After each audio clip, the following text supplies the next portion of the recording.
Fil-katekezi tagħna llum eżistijiex taqt nirrifletti ftit magħkom dwar x'inhu verament il-qalba, iċ-ċentru tal-fidi tagħna nisranija. X'jagħmilna aħna tassew insara. Xtaqt nitkellem nirriflettu ftit dwar din il-ħaġa għaliex faċilment f'realtà fejn aħna ngħixu f'sitwazzjonijiet ta' kulturi differenti jgħixu flimkien f'dinja globalizzata, dinja ngħidula pluralistika, dinja li diversi reliġjonijiet flimkien, ideoloġiji politiċi flimkien, diversi world views tal-ħajja, ir-realtà kif inħarsu lejha flimkien. Faċilment li aħna dak li naħsbu li nafu dwar il-fidi nisranija tagħna noħduh for granted u nibqgħu eżistijej forsi b'ċerta idea ta' dak li l-fidi tagħna fi żminijiet li qed jitbidlu. U allura jekk ma jkollniex il-viżjoni korretta ma nistgħux nagħtu it-tweġiba l-ġusta fis-sitwazzjonijiet aħna li qegħdin ngħixu fihom illum. Il-qalb eżistijej tal-fidi tagħna nixtieq immur direttament tal-punt hija il-persuna ta' Ġesu. Il-qalba tal-Kristjaneżmu eżistijej, il-Kristjaneżmu mhuwiex xi ideoloġija. Il-Kristjaneżmu mhuwiex xi mod etiku, jiġifieri xi setta regoli ta' x'inhu tajjeb u ħażin biex inti tgħix dak li hu tajjeb u ħażin. Il-Kristjaneżmu laqqas ma huwa xi setta riti. Għandek diversi riti liturġiċi, riti reliġjużi li inti titosserva li inti li tagħmel matul il-mixja tiegħek fuq l-art. Il-Kristjaneżmu laqqas ma huwa xi sett ta' talim illi inti trid temmen. Ir-realtà Kristjana maħbubin tiegħi tmur lil-hinn minn dan kollu. Ir-realtà Kristjana hija laqa personali, intima, reali u ħajja mal-persuna ta' Sidna Ġesu Kristu. U d-importanti eżisti li aħna nifhmuha għaliex jekk fil-ħajja nisranija tagħna għadha ma saħħitx din l-esperjenza ħajja sabiħa tal-mulej Ġesu, allura fil-waqt li minn barra aħna nistgħu nagħmlu dak kollu li jista' jidher li hu nisrani, il-ħajja nisranija tagħna hija bla ruħ. Hija bla ruħ għaliex m'hemmx din il-laqa, m'hemmx din l-esperjenza ta' Ġesu fil-ħajja tagħna. Inti jista' jkun li temmen kollox dwar Kristu, li temmen kompletament bajnik magħluqa tal-lib tal-Knisja, imma f'ħajtek għadek ma ltqajtx ma' Ġesu. Inti jista' jkun li inti tosserva r-riti kollha tal-Knisja, is-sagramenti kollha tagħha, imma għadek ma għamilx l-esperjenzi ta' Kristu. Inti jista' jkun li inti tgħix ħajja tajba, tagħmel it-tajjeb, tevita l-ħażin, però għadek ma ltqajtx mal-mulej Ġesu. Ċertament mhux qed ngħid li dawn m'affarijiet żiena, imma qed ngħid li l-qalba tal-fidi nisranija tagħna hija l-persuna tiegħu u jekk aħna nkunu għadna ma minniex din l-esperjenza tiegħu allura rridu nitqarbu lill-Ispiritu Santu li jagħtina din l-esperjenza ħajja ta' Ġesu fil-ħajja tagħna. U din hija estremament importanti eżistijej. Għaliex pereżempju, aspett minnhom li semmejtilkom li ngħixu ħajja tajba u ħajja ħażina. Tant nies jgħidulek fader jiena ma mmurx qudies, però ma nagħmel xejn ħażin u vera jkun hekk. Knisja ma jmarrux, però ma jagħmlu xejn ħażin. Ma noqtolx, ma nidajx, ma naqlibix inmarti, s-sem tiegħi fuq ix-xogħol tiegħek. B'x'hemm iktar minn hekk? Hemm iktar minn hekk eżistijej. Il-fidi nisranija mhijiex li tgħix ħajja tajba. Il-fidi nisranija li inti tesperjenza l-Kristu fil-ħajja tiegħek u tagħti ħajtek kompletament lilu. Jiġifieri dina eżistija realtà illi aħna għandna bżonn nirriflettu fuqha u nridu nirriflettu fuqha mill-qalb. Għaliex? Għaliex kif tallimna l-Knisja, kif għallem ħafna l-Papa Pawlus VI fid-dokument Evangelii Nunzjandi, dokument tal-Knisja li wara s-sinodu tal-isfijiet ta' 1975 wara l-Konċilju. Jaħseb ftit jirrifletti fuq l-identità tal-Knisja jidinna il-missjoni tal-Knisja hija li tevanġelizza. Hija kelma li llum nisimgħuha ta' spiss l-evanġelizzazzjoni l-ġdida, ma x'qed nifhmu biha. Li tevanġelizza jfisser illi tagħmel lil Ġesu preżenti, li inti twassal lil Kristu.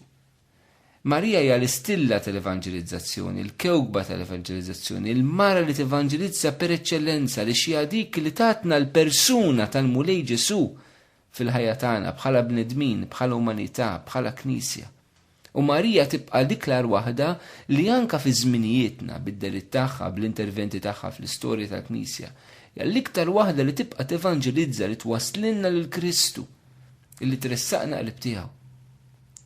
Allura eżistijaj dan jiena nifhmu anke x'inhi l-missjoni vera tal-Knisja. Il-missjoni tal-Knisja mhix li tagħmel atti ta' karità.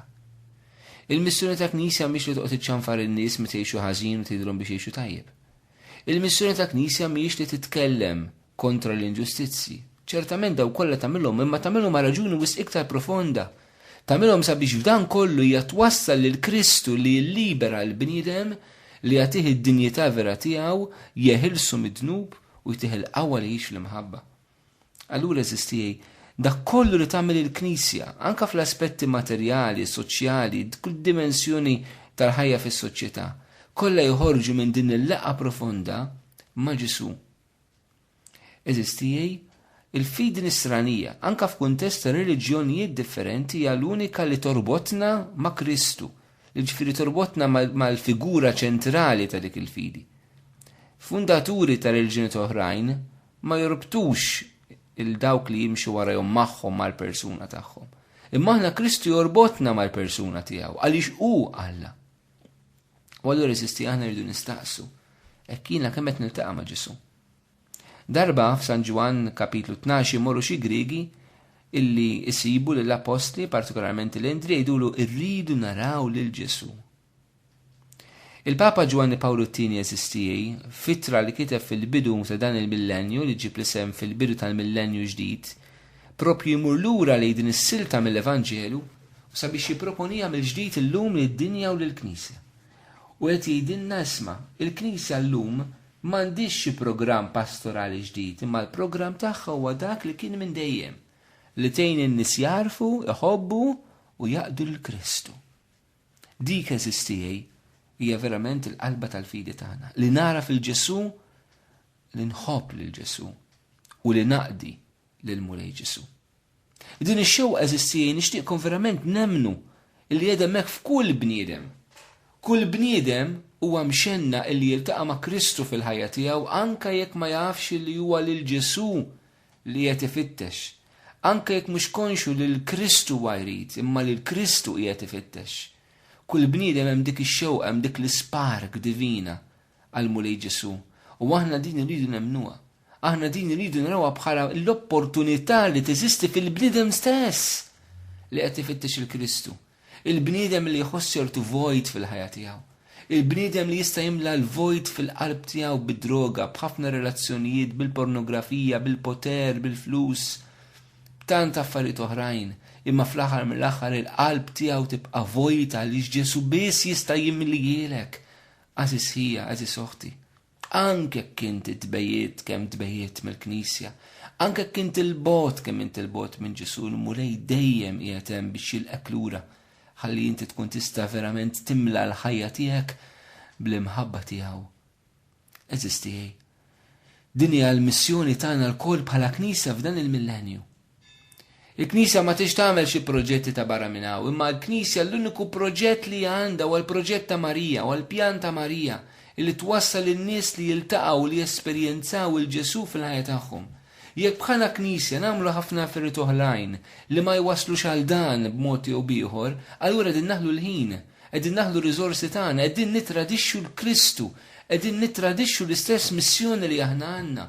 Qed nitradixxu l-identità tagħna bħala Knisja fis-soċjetà, bħala Knisja qalb l-umanità. Aħna rridu ngħinu n-nies li waslu jagħmlu esperjenza ta' Ġesu, però jekk aħna stess ma minniex din l-esperjenza ta' Ġesu u aħna ninsabu ħajjin fil-Knisja, allura kif nistgħu nagħtu minn dak li m'għandniex eżistijaj? Kif edna Giovanni Paolo II għalilna l-programm huwa li narfu lil Ġesu. Il-Ġesu kif tarfu eżistijaj? L-ewwel ħaġa taraf fil-Kristu, fl-Iskrittura mhijiex li inti tkun taf dwaru, imma li taraf hija li inti tippenetra l-qalb tiegħu u tħalli lilu jippenetra l-qalb tiegħek, li tħalli l-Kristu jaħkmek aktar milli inti taħkmu.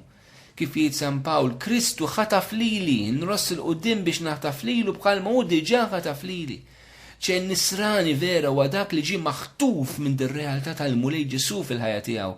Ġesu li jaħtaf il-sentimenti tiegħek, il-qalb tiegħek, il-moħħ tiegħek, il-mod kif inti tirraġuna, il-mod kif inti relata, il-mod kif inti ġġib ruħek fid-dinja, maħtufin kollha kemm huma minn Ġesu, mill-persuna tiegħu.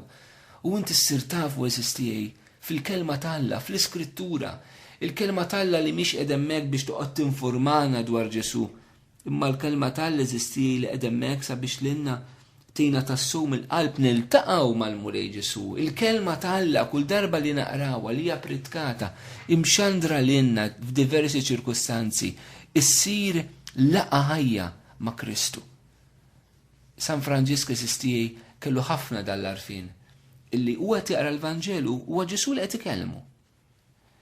Il-Bibja kien ħares liha bħala ħanejtek lil-sin ta' Kristu, fom Kristu, li qed ikellmu direttament. Hija din l-esperjenza diretta permezz tal-kelma. Kemm il-darba aħna nisimgħu din il-kelma fil-quddies pritka tal-inna.